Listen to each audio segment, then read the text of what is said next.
Comment vous voyez que dans le jour-là, disons, des jeunes hommes qui s'insèrent pour se marier, mais qui ont appartenant à des sociétés où la polygamie est autorisée, et sont, disons, des religieux, c'est comme les pratiquants, quelqu'un de pratiquant par exemple, disons, ils parlent même le langage spirituel, et disons que si un jour ma femme, supposons, elle sera stérile, je m'autorise de se marier avec une autre, et même la première femme n'est pas, c'est-à-dire n'est pas au courant, n'est pas d'accord, dans ce cas-là, je vais la divorcer. Vous voyez ça, que c'est tolérant et c'est une façon de respecter la femme vraiment, et c'est une bonne façon de s'engager entre deux personnes. Merci. Ça c'est yes or no question, non. Non, et sans commentaire.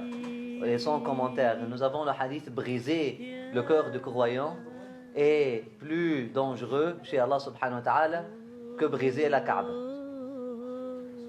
Et Habib Omar, on lui a posé cette question-là. Et lui, il vient d'une société, pas seulement qui est polygame, mais qui encourage la polygamie, qui force la polygamie.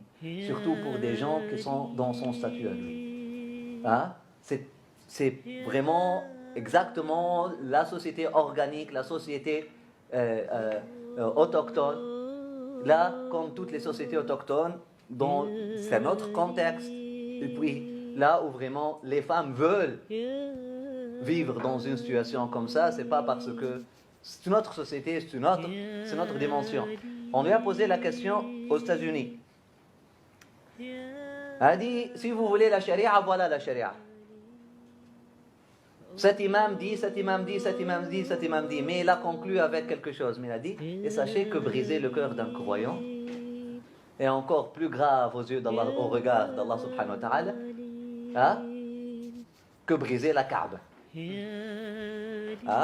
Donc si tu veux épouser une femme là, briser son cœur, même si tous les imams te disent c'est halal, briser le cœur d'une femme qui t'a servi, d'une femme qui t'a aimé, qui t'a donné son cœur, si tu veux être cet homme-là, moi je veux pas. Alhamdulillah.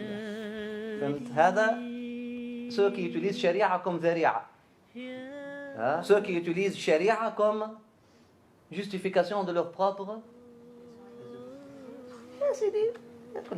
ils peuvent parler, ils peuvent. Moi je dirais aux hommes comme aux femmes, cherchez quelqu'un qui vous aime. Et si vous trouvez une personne qui vous aime, la terre, l'univers, les cieux, wallahi, wallahi, wallahi,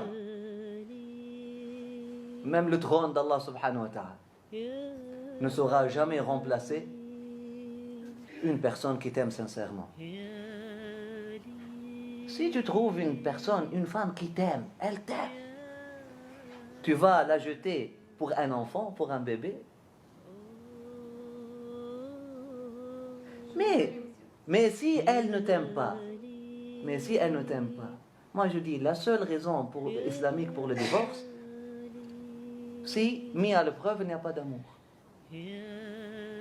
Je dis au couple, il commence à dire elle me fait, ou il me fait. Si vraiment ça concorde, leurs deux versions, je dis que si elle t'aime pas, ça sert à rien. Mais si elle t'aime sincèrement, tu jettes ça dans la poubelle, pourquoi? Il y a plusieurs qui utilisent la charia. Après ça, elles sont punies pour la vie. Moi, je connais quelqu'un qui a jeté une femme qu'il a aimée, qu'il a servie, subhanallah, juste pour un enfant, pour un bébé. La ilaha illallah. Alash, tu ne peux pas adopter, tu ne peux pas, je ne sais pas. Il l'a jeté. Elle a été punie par une femme qui, effectivement, elle lui a donné 8 enfants, mais elle lui a fait sortir les yeux. Qu'est-ce que j'ose traduire là? Ok? Chacun choisit entre l'amour ou les enfants. Parfois, pourquoi on n'accepte pas ce qu'Allah subhanahu wa ta'ala nous a donné? Sayyidina Zakaria est allé, et dans l'exemple des prophètes, est-ce que Sayyidina Zakaria est allé divorcer son épouse? وكانت امرأتي عاقرة. Là, elle fait la prière. ذكر ربي برحمته. ذكر رحمة ربك عبده زكريا. Il était son abd. Allah lui a donné une femme stérile. Dans une société polygame qui ne limite même pas à 4. Il pouvait, mais elle était très proche de lui. C'était comme Khadija pour Rasulullah sallallahu alayhi wa sallam. Hein? Donc, accepte pas, comme Fatima pour Ali. Hein? Qu'est-ce qu'il a dit? Pas les... Ah, wallah, dans la charia, ma femme est stérile, donc j'ai le droit. Tu trouves dans les livres de fiqh, oui. Dans un cas comme ça, oui, tu as le droit d'aller pour avoir les enfants, etc. Mais pourquoi Sayyidina Zakaria ne l'a pas fait? Hein? Dans une société misogyne, subhanallah. Et lui, il n'a pas fait ça. On trouve, notre exemple, ce sont les prophètes.